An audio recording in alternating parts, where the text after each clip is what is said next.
Hi, in this video I will talk about linear regression. This video follows on my previous video on correlation. Linear regression is a statistical analysis you can use when both the dependent and the independent variables are continuous. And you find it down here in our table. You can also use it if your independent variable is categorical but ordinal, but I will only look at continuous variables in this video. So what is the difference between correlation and linear regression?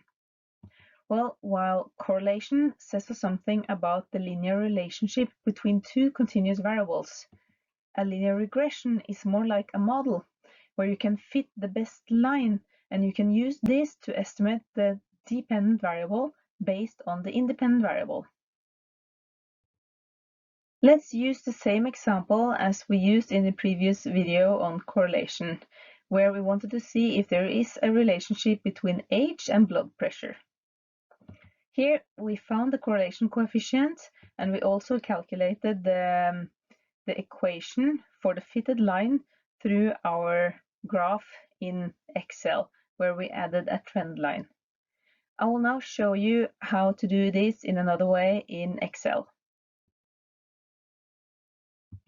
So we have the data here on age and blood pressure, and then I go to the data analysis toolpack and I choose regression. And then I add my input here. The Y range is the dependent variable, which is the blood pressure, and the X range is the independent variable, which is the age. I also include the labels in the input range because that will make it easier to read the results table. Then I press the return key and I will get the summary output file. So there is a lot of information here, but we will just highlight some of them. Here you find the correlation coefficient, and here you find the p-value. If you remember in our previous video on correlation, we calculated the correlation coefficient and the p-value. And as you can see, these are exactly the same as we found here by using the analysis toolpack. So what else should we look at?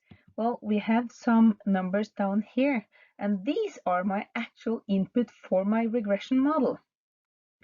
So the first number, 110.9, this tells me that the line will cross the y-axis at 110.9. The second one tells me that if I increase by 1 unit on the x-axis, then the y-axis will increase by 0.3495. I can also use this and create the equation for the regression, which is y equals 0.3495 times x plus 110.92. So what can I do with this?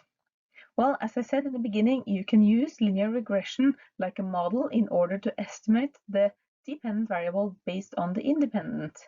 So let's use an example. If I want to find out what will the blood pressure be of a person of the age of 50, then I can simply just use the equation for my model, and then I will substitute the x with my age here, which is 50, and I will get the blood pressure to be 128.4. So this is the expected blood pressure of a 50-year-old person. So let's look at the graph that we used previously. If we look at age 50, and then we read down on the y-axis and we find that the blood pressure is 128, which is exactly the same thing as we found by using the equation. So this was an example of how you can use linear regression. So we both know that the relationship here between blood pressure and age, it is statistically significant because our p-value is very low. We know the correlation coefficient, and we also know the numbers we need to know to create our equation, which is the regression model. There's a lot of other information in the summary output too, but we will not go into details about that now. But in my next video, we will talk more about multiple linear regression.